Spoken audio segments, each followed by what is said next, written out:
All right, well then let's officially open up this meeting, and I'm going to go just a little. Well, no, you know what? Let's do. In all fairness, let's follow the agenda. Tim, welcome aboard. It is great to have you as a new member of the Park and Rec Commission.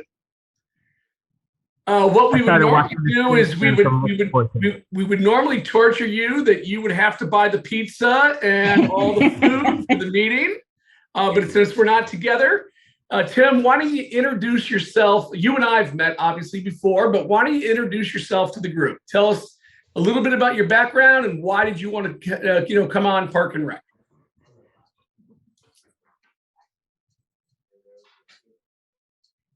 Unmute. You guys hear me? There you go. Okay. So Tim Walzak. I've lived in town for the last 7 years. Moved here to raise beazles. Well, we didn't have these nuggets yet, but we got 2 little kids under 2. Well, 1's 2. I teach at Henry James. Active participant within the sports, both at the middle school and at the high school. Right now, helping to run the running club. We're getting the whole family here, yeah. The whole family's in here. And then at the high school, track and field, and I gave up swimming this year. But in terms of Park and Rec, it's very close and dear to my heart.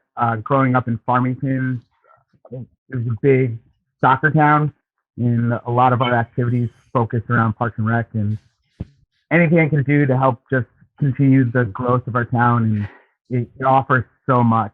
So really looking forward to just being a part of something that is so meaningful to so many kids' lives in this town, and adults, not just kids. But I also love the TV series, to be quite honest. Ron Swanson's my idol. So Tim, are you still part of the Open Space Committee? I am still part of the open space and the sustainability. What else? Is it? I think that's it. Yeah. Well, if you have 2 little kids and you're on more than a couple of committees, you're either doing something wrong or you're really committed. Well, it's been, as a teacher, right? My day ends early, so I get a lot of my stuff done ahead of time. And for the most part, the kids tend to go down at 7, so that helps. But a lot with the committees, with the video, it's been helpful, and we'll just adapt when we change. I've got a great wife, amazingly supportive wife, who is zoning and planning alternate. So she's getting her feet wet in the town as well. Do you understand now you're officially on record that you just said you had a great wife? Boy, I have no idea what, the long-lasting effect that's going to have on you. But well, hopefully my kids can look back at this and watch it. There we go. Well, and folks, what I liked was the fact that Tim, he and I met on my brief stay on Open Space, committed to that group. But I think the combination of working with us and working with them, I feel like, Tim, you're going to make a great liaison to that committee and those issues. So welcome aboard. I think the mantra that we have here is one: there is no party affiliation. We don't care what your background is. Number 2, we want your opinion. We want your input. And that can be positive or negative. Like, hey, you did something great. And in the same token, hey, gee, this event that I attended didn't work out like planned. And we need to know that. We need that feedback.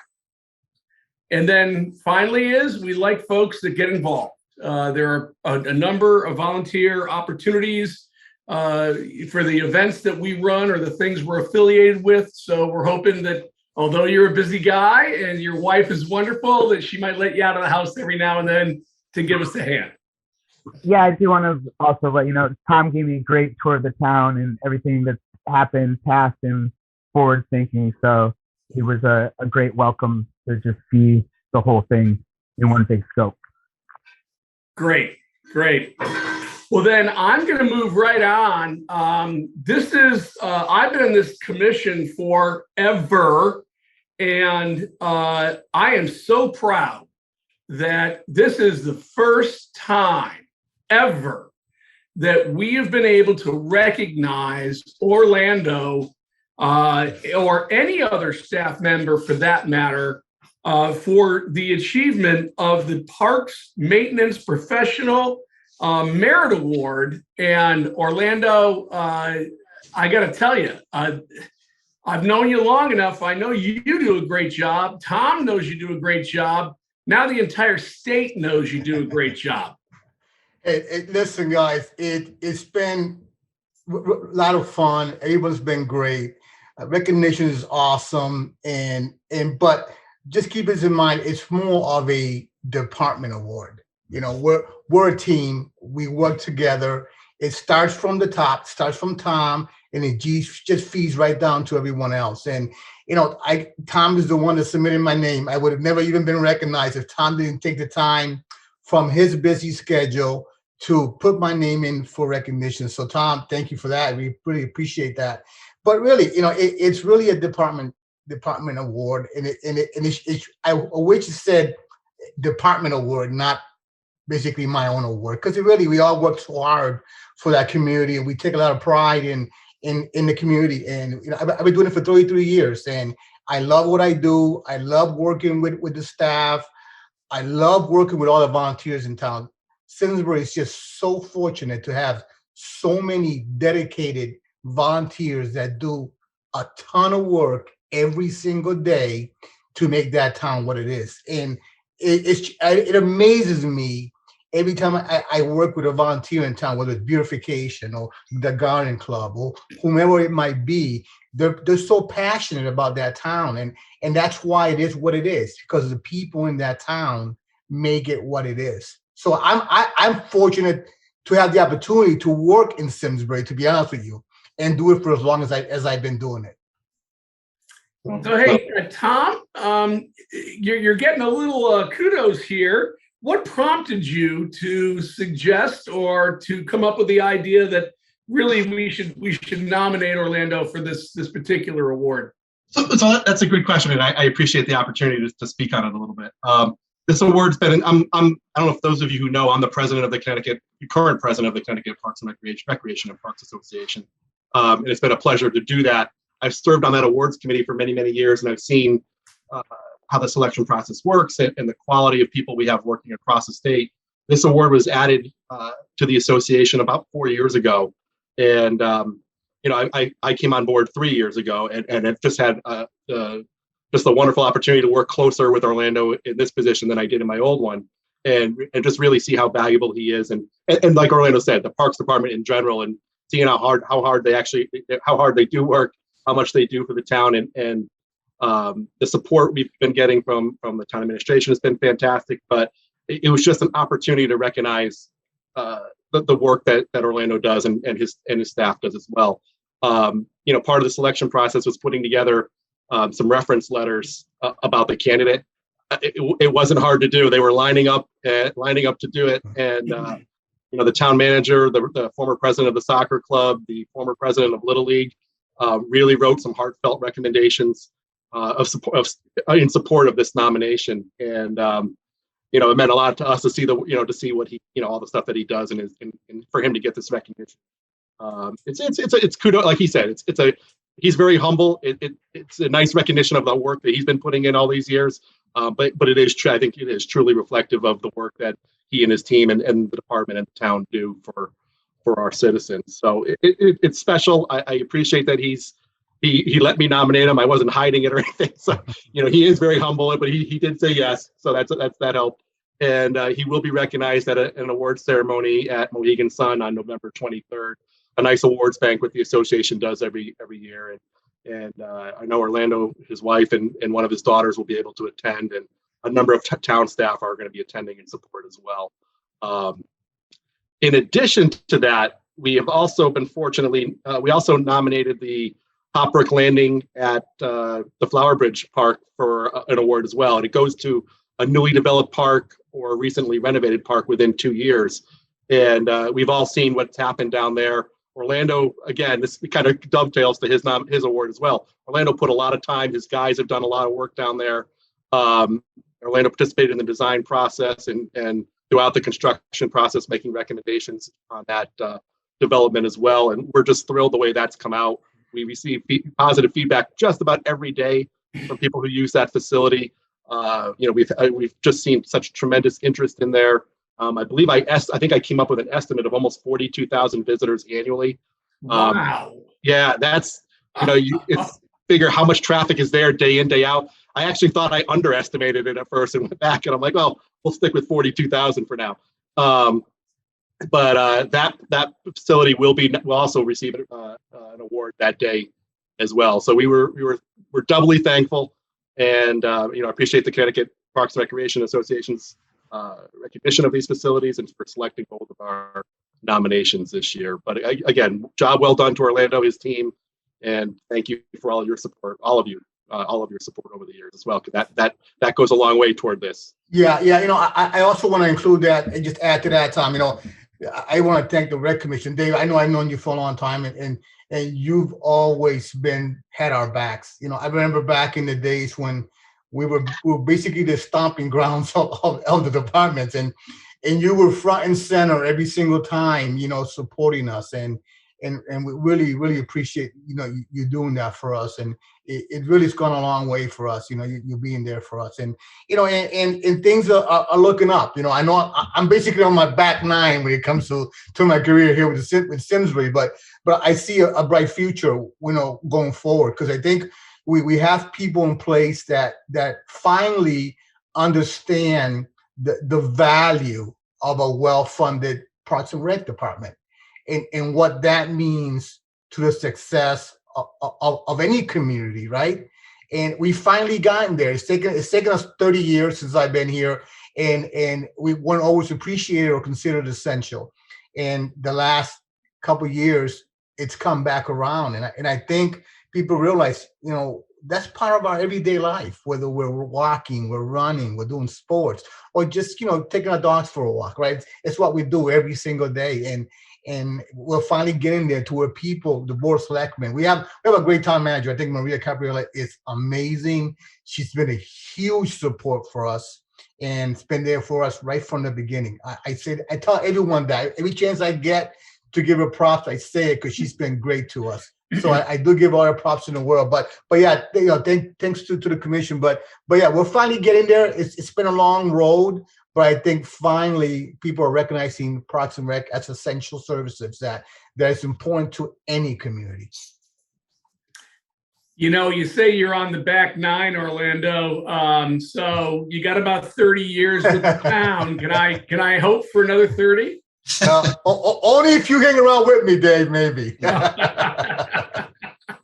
Actually, Orlando, it is one of those things that I think is a tribute to you, is the fact that you started in one of the more basic roles, and Tom was kind enough to send an email, and the fact that you moved through the ranks, and now with 20 plus years of leadership, that just tells us what you're all about. Yeah. That you know how to grow grass, you know how to cut grass, you know how to fix a building, you know how to fix the machine, and now you know how to instruct others and how to organize and how to budget. We are so fortunate to have someone of your character, your qualities, part of the town. I couldn't be prouder for you, but also for your department as well. Thank you, Commission members, does anybody else have any comments in regard to Orlando getting this wonderful award? I'll take a stab at it, Dave, real quick. And Orlando, I just wanted to tell you, so I've been a resident of town for 21, going on 22 years. And honestly, the story that I share with everyone is Orlando is everywhere. I mean, he is everywhere. And the amazing, I'll just keep it short, but the amazing thing to me is everything about everything. I mean, whether it's the pool mechanicals or whether it's the right amount of turf or the watering systems, I mean, everything from A to Z. So it's a well-deserved honor, Orlando. I got to tell you, you've been such a pleasure to work with over the years, and the town's lucky to have.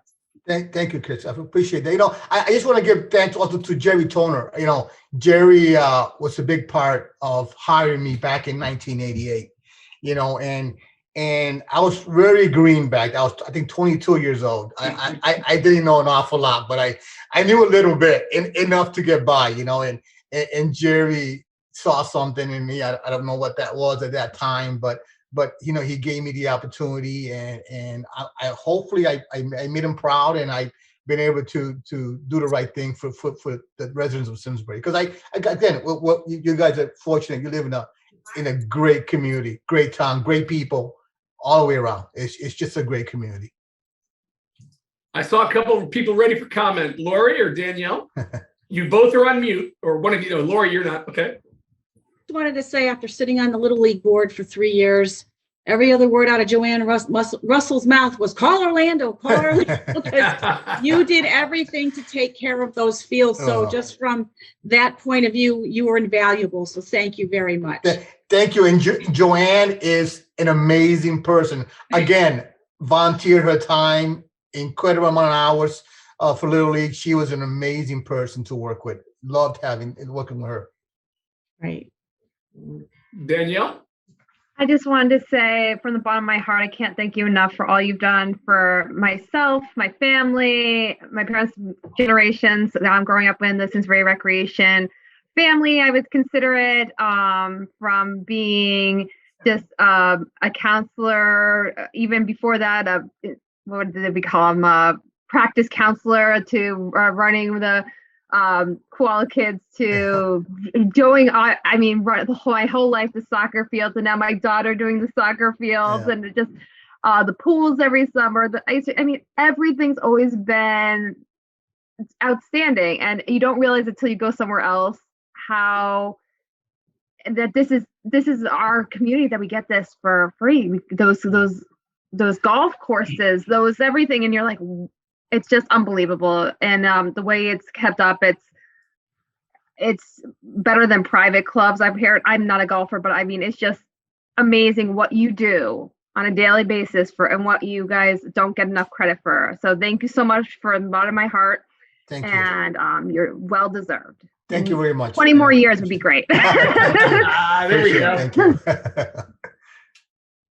All right. So Orlando, unless there's any other comments, we'll let you go. Congratulations. Thank you. I hope you enjoy your night at Mohegan Sun. They recognize you officially. All right. No, great work, and we are lucky to have you. Thank you. Thank you, guys. Thank you all. Have a good night. Thank you. Thanks, so. Yep. Hey, Dave, not to backtrack at all, but we got to just approve those minutes before we forget to do it. You got it. So, and hang on one second. I just got phones ringing here. Okay. So we have the minutes from Thursday, July 22nd, 2011. These were sent out as part of Tom's information. Has everyone had a chance to review those? Yes. Are there any additions, deletions, or alterations that anyone would request be made to the minutes? If not, I'd ask that those be placed on the record. Great. Thank you. Thanks for the reminder, Tom. Problem. So the next agenda item we have is a recap for the Friends of Simsbury Farms Golf Tournament. And all I can say is thank you to the entire committee that worked in that tournament. The tournament was a roaring success. I'll just give my own little opinion. I was a little concerned. It was so late in the year. You're always worried a little bit about the weather. You're worried about whether they can get sponsors who say, hey, we had a whole bunch of other tournaments earlier. And they had the greatest number of participants ever. So kudos to the folks running that event.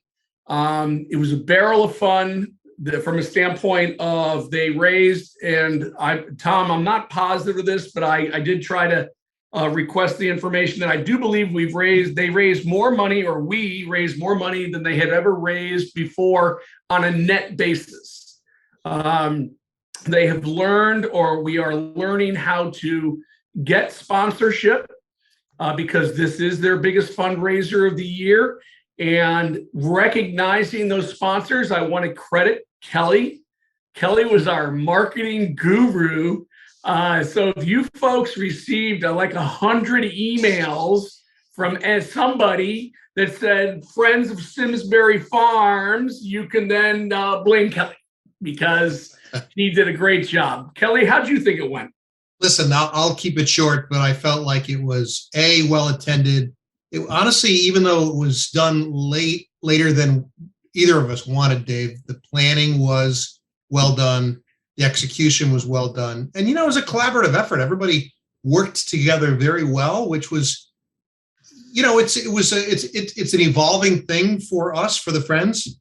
And the nice thing was everybody contributed in some way or another. And last thing I'll say is Dave's not going to tell you this, but he did a fair amount of heavy lifting there. So he deserves a lot of credit as well. So, Randy, the heavy lifting I did was, as all of you know, I happen to be a lawyer, and lawyers have to ask for things all the time.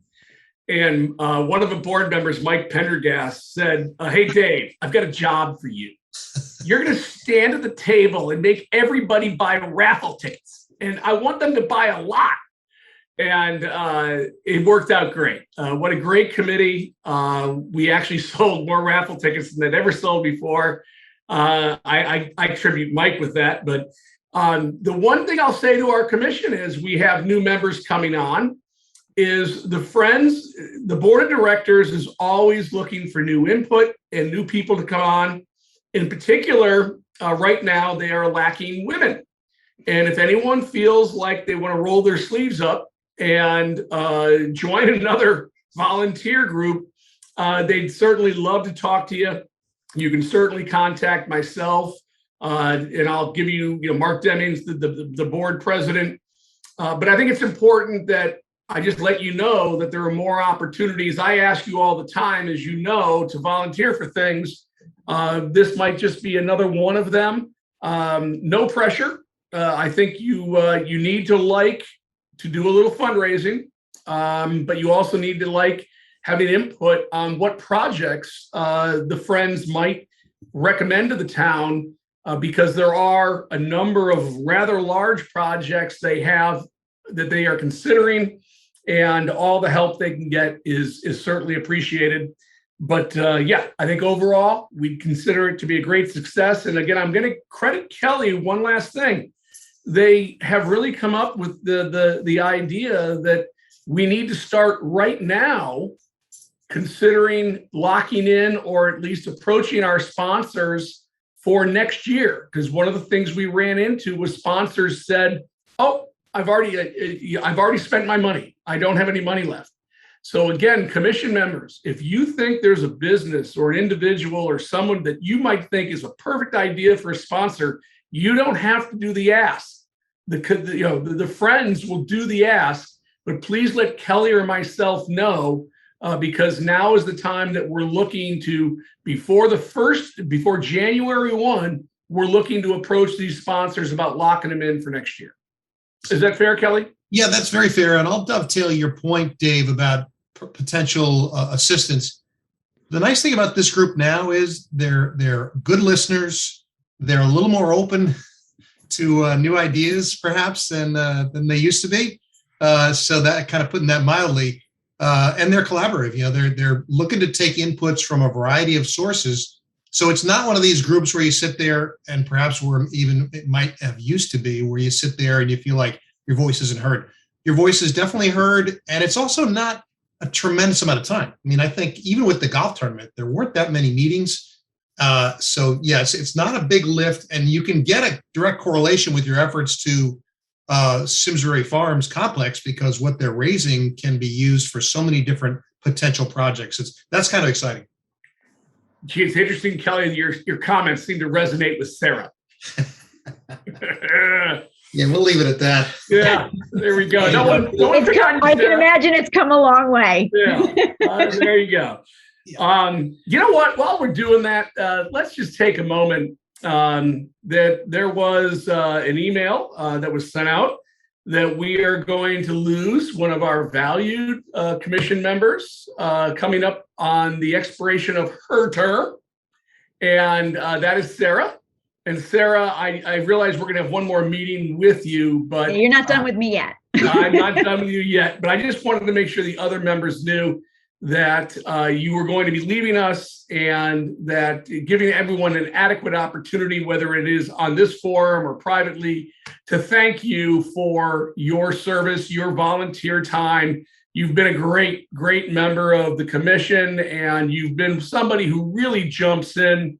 And I think that's the key to any good volunteer. Is it's one thing to say I'm going to be a volunteer. It's another thing to show it by actions, and you've shown it by actions for sure. But we're going to miss you, girl.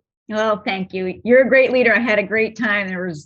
This commission is needed, and there's so many great opportunities. I got to meet so many great people, and I love jumping in, and I love how open everybody is to listening to me voice my opinion.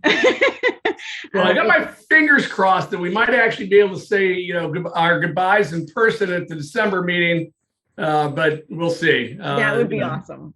And I Sarah, really enjoyed it, and I encourage everybody to stick with it. And there's a lot of great things coming out of it, and just contribute and share your opinions, and be involved. Sarah, one of the things that I've noticed over the years, having worked with you on the commission, is you always you always did a good job of expressing your opinion, and it was clear where you stood, but you didn't do it with negativity or anything like that.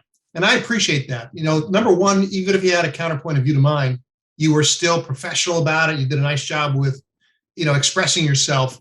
And I felt like your insights right away were really, really beneficial. So thank you.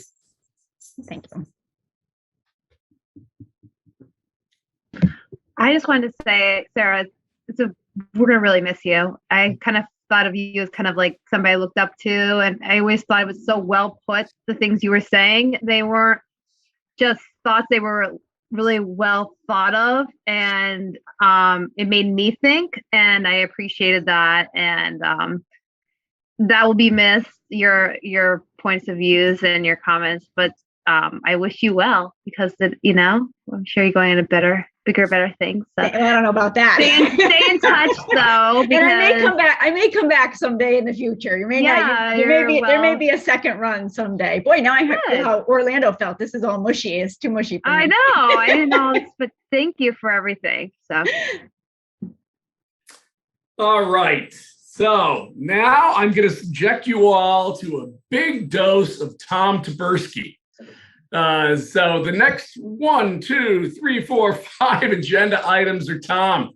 So part of that is, as we joined this meeting, or as we hopped on, Tom's been very open about the fact that he did contract COVID, and that he had it pretty significantly. And first of all, Tom, we're really appreciative of the fact that you're feeling better.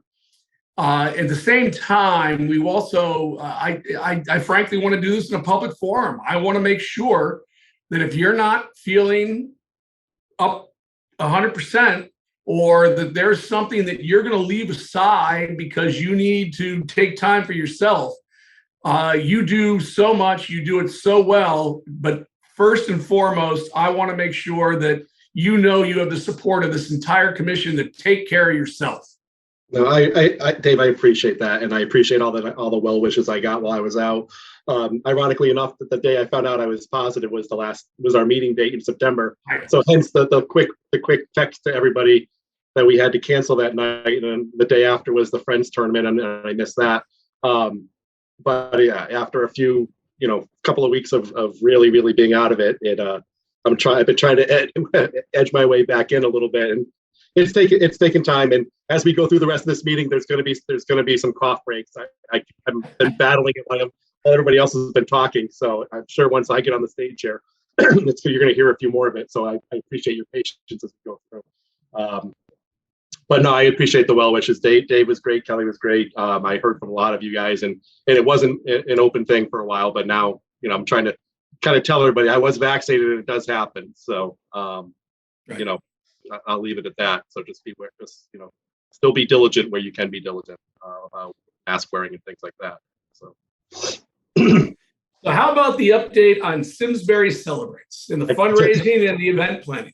I think Liz had one thing. I don't want to miss. Oh, Liz. I'm sorry. No, Liz, no, go I ahead. just want to recognize Tom because before he was diagnosed, we were together finalizing everything with Simsbury 350th anniversary celebration. And it was the finishing night and he had just gotten back and he didn't know any of this diagnosis. And I just wanted to thank him and his staff for all that you did to make that celebration that went on an extra year. And his staff gave so much and they dedicated themselves to making this 2-year celebration fantastic for the community. And they changed things around so that even during COVID, we could still have a town celebration. And Tom really worked with us tirelessly. And I really want to recognize him and his staff for that. I appreciate that. It was a pleasure to help. I mean, the volunteer committee, so energetic, so creative, very creative. Can't say enough how creative they were to get things done. But Liz, Cheryl, Chris Barnett. I mean, there's just so many to Diana Moody, my partner in crime, Lisa. Jeff Dornberg, yeah. So it was really a great group. Jeff Dornberg. Yeah. There's so many people that were involved with it. There's a lot, but I just wanted to acknowledge Tom because even on that very chilly night, trying to finalize the celebration, he was there and he wasn't feeling great, but he was there, dedicated himself on a Saturday night in a very chilly September. So yeah, I just wanted to acknowledge him. So thank you. I appreciate it. So, all right, here we go. Simsbury Celebrate. Speaking of COVID, so last year we did a virtual event, which went very well received by the community, and the 350 people were a big help in getting the fireworks show there, which was marvelous in my opinion. I as we talked before, it was something to see, and you were able to see it from all over town, which is great. We are trying to go back to a more traditional Simsbury Celebrates this year. There'll be a heavy concentration of outdoor food vendors, outdoor events. Some of our indoor locations that we've used in the past have asked, to be on pause for one more year. But they are going to try to do alternative things like the outdoor bell concert at Methodist Church. They're going to decorate the outside of the building and really do that up. And First Church is going to do some things, I believe, outdoors as well. But the majority of events, it'll look a little bit different than 2019 and prior, but there'll still be a fireworks show down at Simsbury Meadows. There's going to be a fire truck parade as per usual, going up the street instead of being parked on Iron Horse and driving by, which we did last year. Very unique, but we like the parade going by us, I think, more. We are going to add some things such as an ice carver this year. We have some more music outside. Salvation Army Band. Valley Simsbury is bringing back a band again this year. We're going to do the popular s'more station that first started in 2019, which was a big hit. We're going to bring that back. We are going to, the coffee spot is going to have the theater guild in there. So if you want to warm up and catch some more, non-kid entertainment, that might be a good place to go. We are looking at possibly having a fire dancer, fire gypsy. That's something I'm working on right now. You guys are the first to hear that. But the committee's been working hard to try to plan something that's going to be special once again and do what we do, put on a great night to kick off the holidays for everyone. I think this committee will be happy to hear we are going to be lighting the street along Hot Meadow Street. All the lantern poles will have, I know I'm looking at you, Kelly. That's right. So in the next few weeks, you'll see our crew out there putting those lights up, and there'll be, we're estimating about 200 lights on every pole from the town hall to the corner of Drake Hill on both sides of the road. So it'll be impressive as you drive through the downtown. Additionally, we're also going to light the Terrafield Green, those poles as well. So Simsbury will be more festive than ever, and we encourage the local businesses. I'm certain will again do their holiday displays as well. The gingerbread house is back. If you're interested in doing that, you can sign up online. Those spots are going quickly, and they have a special category for favorite movie theme this year. So if you're so inclined, or anybody out watching, you can do a lot with that. I know we've been tossing around here at home about putting a submission in this year. The library will have Santa out in front of the library again, and this year we're adding one of Santa's favorite elves jingles, who will be out there working the line in front of Santa, working the line for those activities in the library as well. So you'll see jingles out there. Get your picture taken with jingles, just like you can with Santa. And there'll be some obviously more activities. We're still planning. Everything's fluid this year, as we have done the last 2 years. So we're kind of when we hear back from somebody, we're changing up plans as quickly as possible. But things are moving right along. If anybody's interested in donating to Simsbury Celebrates, they can do that through the rec department website or simsburycelebrates.com. We're still taking donations. Their fundraising is going well, but there's still a little bit of ways to go. And anything we don't use this year is put for next year's event to help us get going with that. And we are at the time of year where we're asking for volunteers. Right. If anyone out there or anyone on the commission is interested in volunteering that night, they can email me. Thank you, Danielle. Email me directly, please. The event is held from 5 to 7:30 on Saturday, November 27th. You can email me at ttyberski@simsbury-ct.gov for anybody who's interested in volunteering, and I will put you on the list and get you in touch with the volunteer coordinator for Simsbury Celebrates. But yeah, that's where we are. Things will be moving quick the next couple of weeks. Look for email updates from us, Facebook updates, but we're fully on track to hold that event on the 27th of November, and our next meeting is held shortly after that. So I hope to provide you with a glowing report of how things went for the 19th year of Simsbury Celebrates. So if I can just follow that up, Tom, first of all, I've been remiss. You will get I just wrote it down. You're going to get my donation here. I know I got a mailer and I put it away. So this is one way, again, as a commission member, we can contribute. But this is a perfect example. I've had more fun volunteering at this event. I see neighbors, I see friends, I see people I've never met before, but their kids are having a great time, and you interact with them, and it really makes you feel like a member of the community. So I really encourage, it's so easy. I mean, think about it, 5 to 7:30. You're probably going to go anyways, either for the fireworks or for any other aspect of the event. Please consider volunteering because the folks that put this together need our help. And as commission members, this is the kind of easy volunteer work that shows that we're committed to helping the town out. That's great. Thank you, Dave. Yeah. Any comments or questions from any of our members? Okay, Tom? Dave, I'm going to ask if we need to talk about adding one thing to the agenda, and I'd rather do it under new business. Sure. It's the 2022 meeting dates. I'll put them on the screen. It's basically following the same calendar as this year. I just need somebody to make a motion to add approving the meeting dates to the calendar, to the meeting. Somebody just has to say it. So moved. And then looks like Lori. Let's go, Liz. Say it. Lori. We Second. got Lori. Yep. And we got Liz as a second. All those in favor? Second in favor. Aye. Just raise our Aye. hands. There we go. Unanimous. So the dates are going to be on your screen if you guys want to review, and then somebody just has to make a motion to approve the dates. All right. Why don't we do this again? Can I have a motion to approve the dates that are now on the screen? So moved. That's Liz. Do I have a second? Second. That's Lori. All those in favor, please either say aye or raise your hand. Aye. No, it's unanimous. Thank you. Let me just take that off the screen. Yep. And Tom, so Tom, I'll just, even right now, can you put me or let me know who I need to contact or what I need to do to volunteer? I will do that. Okay, thank you. I will do that. So thank you for doing that. Yeah, so meeting calendar is going to follow basically the same thing we did this year. I do have that travel week in September, so we need to move that meeting up. And I've double checked the calendar for any conflicting holidays, so we should be in good shape this year. Great. And hopefully we'll be at the town hall meeting room for all of those. I would like to think so. So thank you. So moving on to update on the facility maintenance recruitment. That yeah, is that the next thing? Yeah. Oh, I'm sorry. Yep. Facility improvements update. I apologize. I'm getting ahead of myself. Facility improvements. We've had a lot going on since we last talked in July.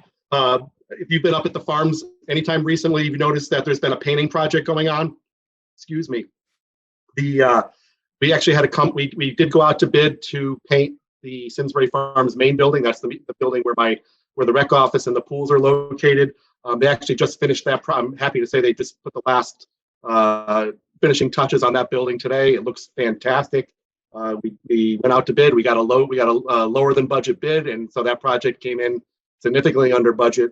And that is the final of the 3 painting projects we've done over the last year. The other being the clubhouse, and the others being the clubhouse at the golf course and the Performing Arts Center. And this was the 3rd of those large projects that were approved in the previous year's budget. So Orlando, again, thank you. Orlando's been a watchful eye on those contractors, and kept them to task, and they did just a fantastic job. Very happy with their work, and we're very pleased. The road lighting project, if you've been up there at night, as it's starting getting darker now, you can see that project is complete. We don't anticipate any other work done on the road lighting project. We are still working to finish the basketball court lighting project. It's been an ordeal. Supply line issues, wiring issues. I would almost say quality issues with the LED lighting that was installed.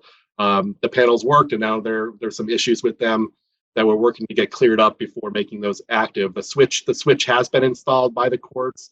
Once the lighting issues are cleared up, we'll put the sign out there instructing how to use it, and we hope to make them available.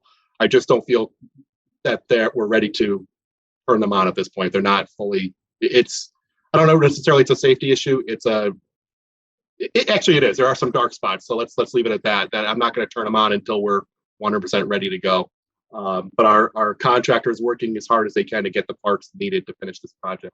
But I appreciate everybody's patience. Those of the in the community who have been asking and waiting. I know I've gotten a lot of calls, and I've talked to a lot of people. Everybody's eager to have those on, and we wish we would have had them on back in July at this point. But it's one of these things with COVID. It's very hard to get parts. It's very hard to get the people needed to do the work out there. But other than that, the road lighting is done. I know the restaurant people have been very happy. I've gotten great feedback from the golfers. I think once the rink crowd starts up next week, or the end of the next week, they'll be very happy with it too. Speaking about the rink, we did have as you know, last year we had the rink the condensers done. That's the part outside the rink. This past spring, we had the control panel installed, spring and summer. As the rink is starting up next week, they just started the compressors this week. And it's kind of the dry run on that control panel. And it's basically an efficiency thing that controls when things turn on and off, temperature gauges, all that stuff. It was over 20 years old and needed to be replaced. They're just working out a couple of bugs on that, but by the end of by tomorrow afternoon, that should be 100% complete. And then this coming spring, we will do the project that was approved in this current year's budget, which is the chiller, which is basically making sure it keeps things cold and the fluids flowing under the concrete floor that keep the ice cold. That gets replaced this coming spring and will be turned on next fall. So we thank the town for their support with that. After that project is complete, the rink should be good for another 20 years at this point. So I'm good. I feel it coming on. And we've installed 2 memorial benches. We've actually changed over. We love the benches that were installed at the Flower Bridge so much, the new park there, that we're using those as replacement benches. The style we're replacing benches on the bike trail and in some of our parks for people who want to contribute a memorial bench. So we just put one in this past month at Meadow Pond Park. It's a great spot overlooking the pond there. If you're ever out, walking your dog, and it's a beautiful view. I know the family that donated was very happy with that, and the bench looks great there. And we installed a new one on the corner at the bike trail parking lot by the corner of 315 and Route 10. So when you come up onto the parking lot, onto the trail, the bench is just on the left. That was for the Noble family, and their bench looks fantastic as well, and I know they're very happy about it. Go ahead, Kelly. Yeah, sir. This is real quick, but just I'm going to editorialize for a second. When you talk about benches, the basketball courts could use a couple of benches, Tom. Yep, that's on the list. Thank you. Yeah, thank you. Yeah, we're going to put some. My hope is that we'll get somebody to donate benches over there. If anybody's interested and who's watching, the bench program, the steel benches cost about $22 to $2,300, depending on what the quote is at the time. They're expensive, but they will last forever. Those wooden benches that have been previously used, they do have a lot of maintenance issues after a certain period of time. And that's what we're running into now. The bike trails has a lot of benches and they are weathered now. And you have a lot of you have tree limbs that fall, other uses that, vandalism in some cases, but these steel benches that we're putting in now are installed on a concrete pad. They cannot be moved and they are very, very, very durable. But thank you. That's a good point, Kelly. That's pretty much where I'm. Playground vendor. We're starting to speak with playground vendors as well about the West Mountain Park, which is delayed, and Simsbury Farms. We've gotten a couple of designs that we're reviewing at this point from one vendor. We'll certainly look at others. They are being very candid with us in that supply lines are tight, materials are costing more than they previously have. So some decisions will need to be made as far as you want to wait just a bit longer until things settle down and we can get more for our dollar. We're not imminently, maybe by the spring, we'll have to take some pieces out at those locations, but we're going to focus our energy on getting the West Mountain one done first. That's a smaller piece. I think we'll still be able to stay within budget on that one. But the Simsbury Farms is a very large project, and if we want to do it right and get the most bang for our buck, I don't see that being done next year. It'll continue to be kind of evaluating designs and getting the right pieces in place, and that's something we'll be talking about as a commission as we move forward on that. I'm sure we'll have a breakout group on that because it is a show. It's going to be a showcase playground and accessible for all. We want to make sure that that's important, done correctly as well. So again, that takes money, and the town did budget $200,000 for that project, but just the initial quote we got back from one vendor was well over that, right? And again, that's due to the supply constraints that they're dealing with right now. So I will keep you updated on that, and as we get toward the new year, we'll probably do some more. We'll getting some more nuts and bolts about that. So I appreciate your patience with that. Moving on. Anybody have any questions on facility improvements while I'm there? No, great. Oh, Liz, I'm sorry. Go ahead. It's okay. So I did go up and look at the lines that were painted, and I saw that you had it on the agenda for the selectmen's meeting also. And yes. So good point. Good question. So thank you for reminding me. And that's actually it turns out to be. I went up to there. Yeah. And I was checking out everything and talking to pickleball players and tennis players about it. So I just wanted to update the commission. Yeah. So as you know, back in May and June, we had a lot of discussion about the pickleball lines. I was having and ultimately we approved. The commission approved two courts up there with some lines that were utilizing the youth lines up there.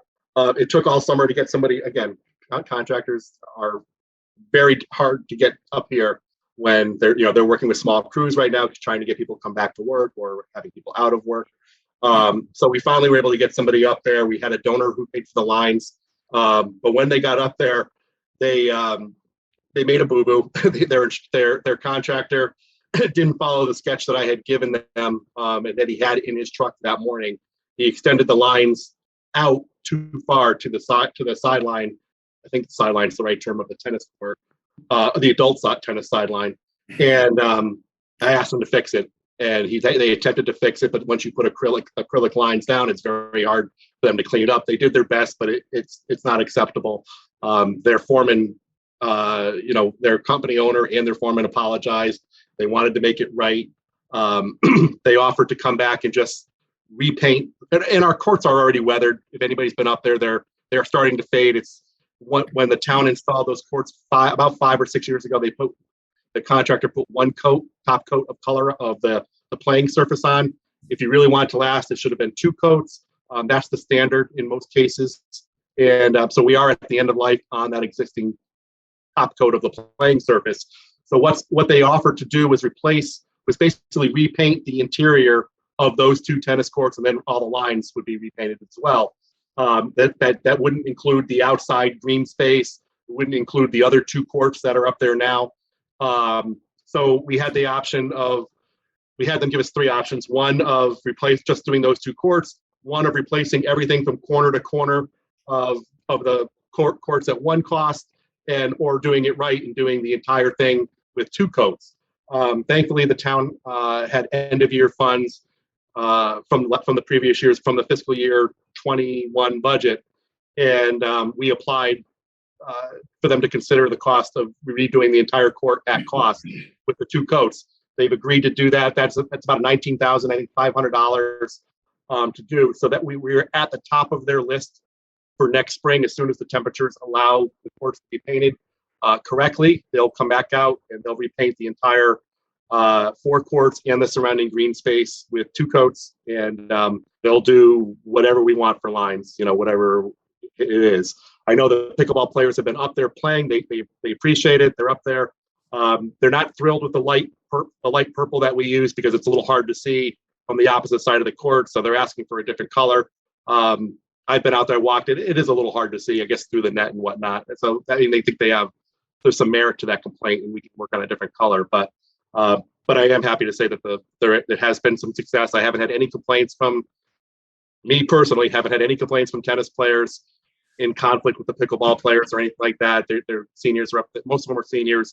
There's been some adults up there, but so far it's been very harmonious from my point of view. From those who have talked to me, others may feel differently, but that's the story on the pickleball courts, where we stand and why we had to ask for a budget appropriation to go further. So at some point we would have had to pay to fix those courts anyways, and it would have cost us $35. We're going to get the work done for about $19.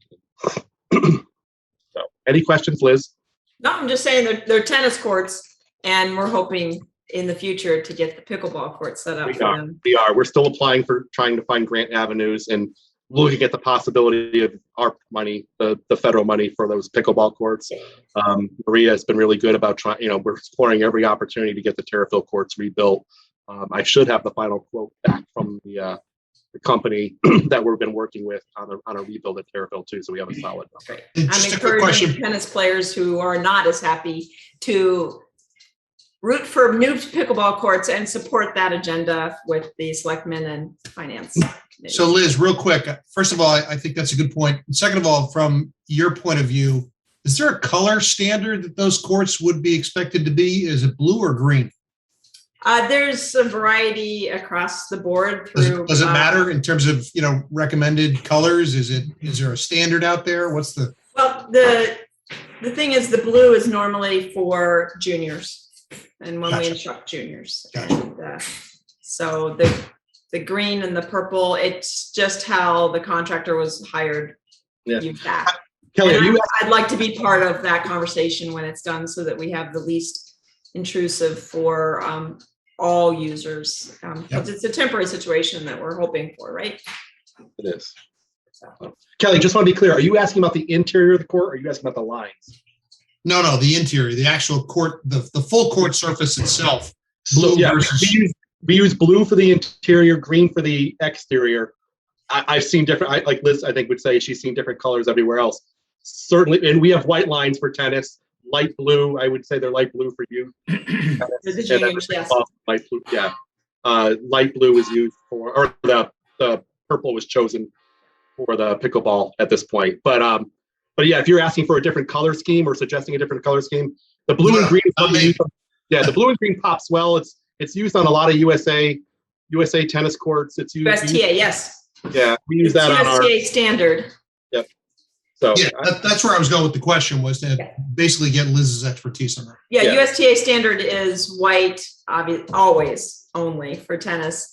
Juniors are blue. The reason the purple was a good option is because it doesn't distract the eye for tennis and juniors as much as an alternative color. But I've seen it throughout, and I've done a little bit of study about it for pickleball, and I'm sure the pickleball community has different ideas. But there's a lot of people that don't see the orange and the reds as well visually. So it's you're never going to make everybody happy. But there is no other standard except white and blue for the tennis and the junior tennis. Thank you. Okay. Thank you. You're welcome. Tom, how about the update on the maintenance technician recruitment? Yeah, so we did have a recruitment in September, late August, mid-August into September. We had 65 applicants when we put that job out there. We did narrow it down. We had we did a 3-part interview process. One was we took the applicants and narrowed it down to 10. Those 10 did a practical exam, a handwritten practical exam that Orlando and I put together. From that point, we narrowed that down to, I believe, 6 people to interview. 2 backed out, and we ended up interviewing 4. We did not find the candidate we were looking for at this point in time. Unfortunately, I have to report that. So what we did is we regrouped. We have started a new recruitment. I'm glad to say, or happy to say, in this case, we've already got some good applicants in that pool. Orlando and I have been working to narrow it down again to start probably down to 8 to do a practical, the written exam, and then move forward to an interview and a. What we did is a 2-part interview. You actually had an oral interview and out in the field interview where you had to do 5 different tasks and kind of test your knowledge, kind of thing. And we're probably being very overly thorough, but I think that's what we want. We want to be thorough with this person. This person's going to have a lot of responsibility. They need to be self-motivated. They're going to be working on their own quite a bit after the training wheels come off. And they're responsible for a lot of different tasks: pool, rink, playgrounds, irrigation systems, that kind of thing. And we want to do it right. So there's no point. And, we're gonna get this one right. It took a lot. We've been very patient in getting this position for a lot of years, and appreciated the support from everyone last year who spoke on its behalf. But again, we want to do it right. And if anything, you've seen Orlando, he's very thorough. So we're going to make sure we're going to do this right. And he's really dead set on setting the department up for when he does move on at some point. Hopefully in the distant future, but it's coming. We're all aware of it. He wants to make sure we're in the best position possible. And so we're doing our due diligence with the second group of applicants. And I'll hopefully, when I report back to you in December, we'll be introducing a candidate at that point. So again, the timetable that you're looking for is essentially about another month or so.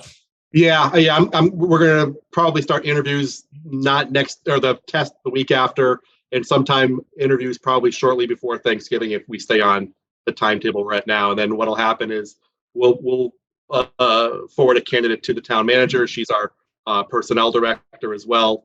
She interviews all full-time employees, and if they pass her interview, then they will get appointed by the board of selectmen at that point. No, appreciate it. Makes total sense. We fought hard for the position. Let's make sure we get the right person. Yeah, thank you. Meadowwood. So if anybody's been following social media or the process, so after 18 months, we have finally closed on the Meadowwood property, and kudos to all of you who have either signed a petition, volunteered, who have spoken at the town meetings. I know almost all of you have in some capacity. But after we closed at the end of September on the property. We had a ribbon cutting that was held on site a few Saturdays ago that went well. A lot of speakers from the state agencies who assisted TPL. Can't say enough good things about TPL. I didn't know them much before this, but I am thrilled to see the work that they do. And from this point of view, when they helped with Ethel Walker, I was just in a different position. And but they do great work, and they did a lot of work. This project would not have come off or come together if it wasn't for the work of Honor Lawler, who was the TPL representative who assisted us. She was fantastic, very well organized, kept everybody in line, and did a lot of hand holding when she needed to, and this really made it work. So kudos to them. Thank you. We're doing due diligence right now. I know I was with our insurance risk management expert today, who we went through some of the barns, and we're trying to get those barns added to our insurance plan and our policy, and in what capacity that'll be. As you know, one of them came down a few weeks ago. There will likely be another at some point that just can't be saved. There is money through this acquisition, some grant money to do some barn preservation, and we're still working to get that amount raised to do more of that type of work. But there is a plan for Martin Luther King Jr. Historical, what's the word I'm looking for, site at the one on Firetown Road, interpretive signage, that kind of thing, with the letters, in some capacity, showing the letters that he wrote about Simsbury while he was working the site. And so we're hopeful that we can save a couple of the barns there. I think the one on the triangle might be the third one in line. And then we're going to work to evaluate the two visible ones on Hoskins as well. If anybody's been driving by, there's going to be some work that needs to be done to stabilize all of the barns that are along the roadside, and the Hoskins ones. There are additional barns up in the back of the Hoskins site of Meadowwood. If you've never been back there, there's 6 barns that are currently being leased to a tobacco farming company. So they're actually being used right now. And there are 2 additional barns, I believe, up there that aren't being used, are in rough shape too. Most of the barn, all of the barns need some roof work. Some of them need some stabilizing with cables and whatnot. So over the next year or so, the town's gonna have to evaluate, at what level they want to continue to, what's the word I'm looking for? Fund the preservation of some barns, and selecting the ones that are going to get the makeover and stabilization, and what other ones we're going to have to take down, because it's not. We don't want to put anybody in a position to get hurt who might be hiking up there, or who might wander in and inadvertently too close or inside one of those barns. But we'll be doing some securing. We'll be putting some signage up over the next couple of weeks, and over the winter, continuing to evaluate. We are going to be working on putting some trails in over the next year. I think at a start for next year, we'll have a loop around the Hoskins site for sure. And we'll put a trail going from Firetown Road back toward the woods, and there's a pond back there. So we'll try to ensure public access to those facilities.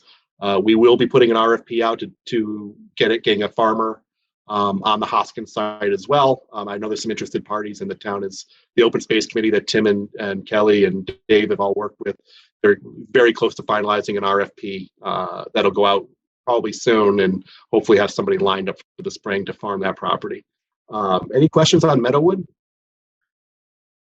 Tom, the only thing I would have is that is I think some of you are. I border the property. I would love to have an opportunity to be involved as people start discussing where to put trails, in particular on the Hoskin property. Absolutely. Yeah, but folks, one of the things I was really pleasantly surprised, the presentation. The town did a great job. You give people coffee and donuts and a couple of pastries, everybody shows up. And I want to compliment, whether that was you, Tom, or Maria, or a combination of TPL, very, very well attended. It was not the greatest day for it. It's very breezy and all. Tom did a great job just making sure that things moved along, but it was great to see a recognition of all the hard work to get this thing finally done. And we're looking forward to this property now being preserved as open space. So well done, Tom, and everyone involved. I appreciate it. A lot of people put some time. Town manager's office, TPL, Orlando, and Orlando's team worked that day to clear that whole week. Yeah, to clear the site. Yeah. Everybody stepped up and made that happen, and it was a nice event. It really was. And thank you for recognizing that. We're on the last part here, and this will be a part of our agenda, hopefully going forward every month from now on. I will do my best. And as I go through this, rather than reading, I'm going to read you a lot of notes about updates that we've done to the master plan and things that we've touched on in the master plan. But I think what I'm going to do forward with this is I'm going to try to put this in your packet. I send you with the minutes. It'll appear as more, and thanks to Kelly kind of fed into this a little bit, it'll kind of appear as a director's report regarding the master plan. And that way you see it, you have had a chance to digest it a little bit, hopefully before the meeting, and you could ask questions. So tonight I'm just going to read some notes about some things we've been working on, things that we have in process. But I think as I was writing this the last couple of days, I thought to myself, this would just be easier to send to you in advance. And so that's, I think, the way I'm going to, if there's no objections, I think it's the way I'll handle it. And I appreciate Kelly and I've been going back and forth, and I think that's probably the best way to handle it going forward and give you more of a chance to think about it before we have this meeting. It is based off of, for those of you who have had the master plan, a chance to see it, there's a page, it's 77 in your master plan, and it's the general recommendations. That's what I'm going to work off of. And there's a list of 20 of them actually. And so I'm not going to give you the specific numbers that I'm calling attention to tonight, but if you get a chance to look at that list, you'll see it. You keep reading it, and I keep it on my desk. Actually, it's on the wall next to my desk, so I just peeled it off the wall and brought it home with me tonight. So that's something I'm seeing every day, pretty much. But I'm going to kind of go through that. Some of the things we've talked about, you'll see a lot of the work we do every day in these updates basically fits into the master plan. So as I go through, some of the things we might have talked about already, others are kind of you're going to hear for the first time. But give me 1 second. I'm having a hard time here. We're almost there. Take your time there. Take your time there. All right, I think I'm all right. So one of the things in the recommendation was staffing. God. All right. One of the things in the master plan was staffing and adding additional staff for the maintenance department. So as I've told you, we are recruiting. We did get that position funded last year. We're actively recruiting, hoping to add that in. We're also working on that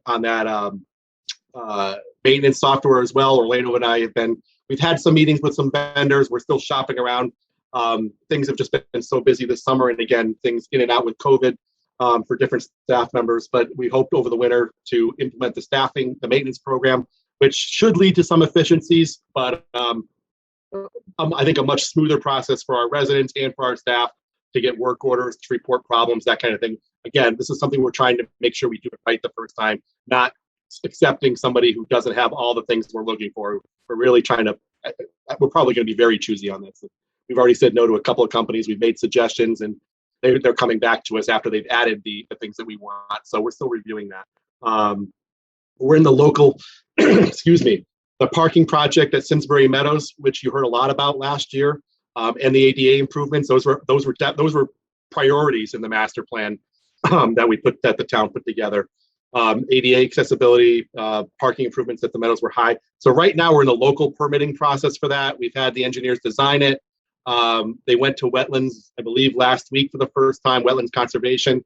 They chose to do a walkthrough at the site with the town engineer and the consultant. That happened yesterday. I didn't get a chance to talk to the town engineer today about it, but that project is, if everything keeps continuing to fall in place, is scheduled to go out to bid in January, early February, and hopefully construction will start in April and May and be done by the end of May. You'll see no activity going on really from the Performing Arts Center. They're going to lose their April and May months. We all have agreed this is kind of for the greater good at this point. We have to get this done. Not only is it the parking lot that will be improved, but the stone dust paths that were created when it was constructed have all been grown over. There's bumps in it. It's not really. If you're somebody who is using a wheelchair or a walker or a cane, they're difficult to navigate. Whether you're trying to get into that area in front of the rock wall or behind it. So a big part of this project is going to be paving those paths that were stone dust, widening them a little bit, making sure that they're acceptable to the ADA regulations. But we're adding additional paths in as well. So you'll be able to access that facility from both sides, not only from by the flagpole or the current accessible entrance that we're calling it on the eastern side of the band shelf, where the handicap spaces have traditionally been marked. From our standpoint, from a maintenance perspective, it's having those paths paved is a godsend for us. It'll be great, but it'll improve the accessibility. We'll no longer have to go line that parking lot every time it rains or after every rainfall during the performing arts season. So we'll be able to get a few hours back of maintenance work during that time period. For those who use the dog park during the winter, it'll allow the dog park to continue to be able to, those users be able to park closer to the dog park rather than in the, when we have to close the gates off of that area that's grassy right now. So it's going to be a big improvement for the community. I hope you'll continue to support it as we go through the permitting process if needed. But we're excited to say hopefully by next Memorial Day that project is done and we move on to other big projects. Having that one done allows the Performing Arts Center to continue their fundraising for the expansion of the band shell of the Performing Arts Center. It allows us to move forward with public restrooms in the near future, whether it's a separate entity or an add-on to the stage if they do the build out. So parking lot was the first step in getting those things done. One of the things that was also mentioned in the master plan recommendations was improving trail signage and wayfinding at our trails. I can't remember if, this happened after July, so you haven't heard it before. We have a local Eagle Scout candidate who is working on at Onion Mountain Park Forest this fall, improving the trail marking and signage over there. He's also making repairs to the very weathered kiosk that's over there. And he's also going to be putting in, I believe, a bench or a picnic table at that trailhead as well near the parking area. So we're excited. Hopefully he'll be done this fall. I'm not waiting for a report back from him, but I know he's been over there he has been working over there diligently. Tom, can I interrupt for just one moment? Yes. Yes, sir. The Eagle Scout over at Onion Mountain, is he already started that work? Is he? I believe he has. I know he was doing some fundraising. We signed off on his project proposal in late summer. I got an email update from him, I think shortly before I went out ill, and I haven't heard back, but I believe he was over there. He was planning to work during the month of October on it. Okay, thank you. We had another Eagle Scout who just completed, who's I think 99% completed on his work at West Mountain, excuse me, the West Mountain Court basketball court. I know Rachel lives over that way. I don't know if she's noticed it or not, but he did a nice job sealing that court, doing some crack filling, resealing the entire court. He painted some new lines. I know he painted the basketball court stanchions. I think he has some additional work to do. I think he wanted to put a picnic table or a seating area over there as well. So when I checked on it last week, I think he was near complete, but he had a couple of things I think he still wanted to do. Again, going back to trails, one of the goals was to try to get our trails on a website or digitally mapped and improve the accessibility. If you're out there with a cell phone, being able to pull up a trail map. I'm working with the state agency through the Connecticut Park and Recreation Association and the Yukon Extension to get all of our trails up on the All Trails CT website. So we could link it from our website to that. Be able to pull up the trail on your phone and see everything on there, what amenities that park or trail system has. That'll be an ongoing project. I'm even considering trying to bring an intern in or some part-time help in the springtime to get over the winter, springtime to get that done as well. It's somewhat labor intensive, and it's not something I've been able to fully devote my time to other than get doing the information gathering. But I know that the agency from the state is eager to get Simsbury on board with that as well. So hopefully I'll have more to report on that as we move forward. We've preserved one of the goals was preserving land and open space. We've done that with the Meadowwood acquisition. That's a big check off on that one. So we'll continue to, the open space committee is also working on their open space acquisition criteria. They're kind of revamping that a little bit. So that's something that I don't think it's been approved yet. But they'll approve it probably in one of their next two meetings, and then it'll go on to the Board of Selectmen for their approval as well in the open space acquisition policy. And as things come up, all the time, you'll get a resident who calls in and says, I'm leaving town, I might be selling my property, I abut open space. We want to have that criteria. Does it make it contiguous between two open space parcels? Does it serve a watershed? Is it recreation possibility? And there's a lot of things that go into it. So they're doing their work to kind of outline that and what criteria the town should consider when evaluating those parcels. And but we get suggestions or from landowners or from residents all the time. If somebody sees a for sale sign go up, hey, does this make sense for the town to buy? So it's good to have that policy and have something to refer to, and for the Open Space Committee and the Board of Selectmen and the other town boards to evaluate those potential acquisitions. But I think we'd all agree that Meadowwood checked off a lot of boxes, and from a conservation standpoint, from a recreational standpoint, that was an economic standpoint, I think, in a lot of respects, to my opinion. I think the town did a nice job in moving forward with that, and so quickly as well. Our parks and golf staff are working with the Simsbury, the new Simsbury Pollinators group, to expand the Pollinator Pathways on town property. That includes Simsbury Farms. You're going to see it. You're going to see a Pollinator Pathway going on Iron Horse next year. I think we're going to have something in the medians. Kelly, I know you've had some concerns with the mowing in the past, the mowing practices of the Iron Horse medians. I think we're going to do a trial run in the spring, turning some of those medians into Pollinator Pathways with shrubbery and wildflowers. And I think you'll be very pleased when that's that's done. So kudos to Orlando. That's one of his. Right. He's been really working hard with that group. He's kind of taken on that role as the town's staff liaison to the pollinator group, and they're doing good work. And he's worked hard. He's been trying some different things at Simsbury Farms. Some have succeeded, others haven't. So we're constantly reevaluating that. Brian Johnson's done a fantastic job on the on the golf course, letting the grass grow in some natural areas and putting some signage up as such to explain it. And we'll do some of that as well. I think we need to, the areas we're doing at Simsbury Farms, I think we could do a better job of explaining to people what we're trying to do. When they see, what may look like weeds at first or sparsely growing grass, it's a pollinator pathway. And we've been kind of snake bit with the weather the last couple of years when Orlando's done its wildflower planting. But we're hopefully try again next spring and do it really well. So from the pollinator standpoint, we're working toward that. We've also, from a programming standpoint, we're finishing next week our first season of the mountain biking classes for kids and adults, and they've been very, very well received. The numbers have been good. We've had a waiting list for all the classes that we've done. We're going to continue working with that group next year. Simsbury Bike did a nice job of helping promote those classes for us, and kind of connecting us with the instructors in the first place. So thankfully to them, that was mountain biking was something that was in the master plan as programming need that was identified through the surveys. And we're going to continue. One of the other recommendations or a noted problem was the illegal dumping on open space. We continue to deal with this on a daily basis. Trying to solve this problem has been hard. We've tried signage. Signage has gotten stolen. We've tried posting, cameras in certain places, and we haven't caught the perpetrators yet. But I'll give you an example. We had 40 tires dumped at Terrifield Park last week at some point.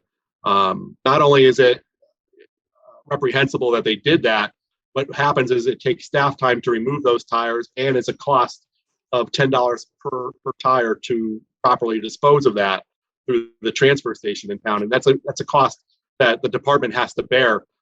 This is not the first time. We had 100 tires dumped a couple of years ago. We don't want to get to the point where we have to start gating off the river access at Terrifield Park. That would be as a last resort. But what we do need is people who are in these parks to report if they see something out of place, report it to the town. We had desk chairs dumped on the triangle over this week. So and this is not the first time in any of those locations. We were going through Meadowwood today, and we found a kids race car bed dumped in the woods at Meadowwood. I mean, it's absolutely ridiculous. Some of the lengths people go to not properly dispose of their belongings, but we've all the time, desks, couches, bags of trash. I mean, it's problematic, and it's, you'll see some posts from us. If you've been watching our social media over this year, you've seen a lot of posts about litter at the Meadows, at the Triangle, different places. We want people to go to these places. We want people to have public access to the Triangle and enjoy the sunset, or go down to the Meadows after school and play Frisbee on the field or kickball, whatever. But people need to take their trash with them or find a barrel. The Meadows is so problematic because there's tons of trash barrels there, but people will go down there and leave pizza boxes or Starbucks cups or whatever it may be, cupcake trays, containers, whatever it is. Our guys spend upwards around 6 hours a week picking up trash, whether it's at the sycamore tree or at the Meadows or again, open space dumping. It adds up over a period of time, and it's just, yes, Kelly. Yeah, and sorry, Sarah, go ahead, because I've already. Yeah, no, I apologize. I have to log off. So you guys don't need me for anything else, right? No, thank you, Sarah. All right, take care. Thanks. No need for a response on this, Tom. I'll just throw this out as an idea, and you can percolate on it or whatever. And that would be a ubiquitous townwide campaign that covers all bases. So, because you're a good marketer, use the town, use Main Street, use Chamber of Commerce, everybody that would have potential exposure to this, including the Board of Education. And my suggestion would be a very simple campaign. And you're a great marketer, Tom. Come up with a slogan and then ram that slogan through every single possible outlet you can imagine. Oh, I appreciate it. We are working on some messaging with the Board of Ed. It's been a problem with the I don't want to say preteens, but the middle school age students on any warm day or early release day, and we have a few more of those. We have another no school day next week with the election. I'm actually hoping it rains that day. Some of you are going out to the polls. I'm hoping it's raining because it'll keep our work down for the end of the week. But we've had a lot of playground equipment broken down there. But yeah, we're working on messaging from with the town manager's office and the Board of Ed, Kelly. And I do like your idea about a slogan. I hadn't even thought of that. So I will percolate on that one over the weekend and hopefully come up. And if anybody has any suggestions for a slogan, please send them my way as well. Yeah, but I would also get Sarah as well as the Chamber of Commerce lady involved as well. Yeah, no, I feel like they're another set of voices that could be helpful. Yep. No, I appreciate it. That's yeah, we'll hit everybody. Yeah, go ahead, Danielle. I'm sorry, I have to put Tori to bed. I think we're just about done, so I appreciate it. I'm sorry. She's going crazy, but I'm going to work on that slogan. Okay. Okay. Thanks, everybody. Good night. Thank you, Danielle. So I don't have anything else. I hope that was helpful to you, and you can kind of. No, that's a great update, Tom. And what I like your idea to get it to us ahead of time, because then I think we'll be in a better position to ask very directed questions about the progress. Yeah, I think that's a good way to go, and I will do my best to keep that an ongoing newsletter for you every month. And I know my association director for the state, she does a fantastic job with it. So it's not. I know from a board member standpoint with that, how helpful it is before our meetings to kind of be able to go through and find the things I might want to ask questions about, rather than her having to read 3 pages of notes to me. So. Well, I think that we have our charge up to the next meeting is we got to help Tom come up with some slogans. When in doubt, throw it out, but take it home with you, or I don't know. Tom, does that then finish our business? It does. I don't have anything else for you, and I appreciate you guys adding the approval for the dates. That'll save me some paperwork going down. Thank you. For the members remaining, is there any other business needed to be discussed? Throw it on your calendars as a potential save the date, which is September 29th, possible mini gala 50th anniversary celebration, and September 30th, the Friends of Simsbury Farms golf tournament for celebrating the 50th anniversary of Simsbury Farms. Way to go, Kelly. My marketer always. Then can I go ahead, Lori? Just very quick, Tom, I was wondering if you can get a group text together for something important, if like at last minute, excuse me, like a reminder of things. Like I'm mad at myself that I missed that Meadows opening because I had said I was going to come and then I forgot. So I was just wondering if you could get a group text maybe at some point and you can just throw out a blast. Hey, reminder, the ribbon cutting ceremony is tomorrow or something like that. So that was just a suggestion. Let me see what I can do. Okay. No, that's a great idea. That it's always good just to have a reminder, whether it's the burgers on the bridge or the Meadowwood opening or Simsbury celebrates, even for that matter. So then, before we adjourn, I want to wish everyone a safe and great Thanksgiving. Enjoy your time with your family and your friends. And once again, I always thank all of you for your participation and look forward to when we can meet again in person. Do I have a motion to adjourn? There's Lori. Do I have a second? There's Kelly. All those in favor? Aye. Thank you all for joining us. Tim, welcome aboard. We're great. We're glad to have you. Rachel, good to see you again. And Liz and Lori and Kelly, I've talked to you way too much. So folks, have a great night and thank you very much. See you guys. All right. Be better, Get well.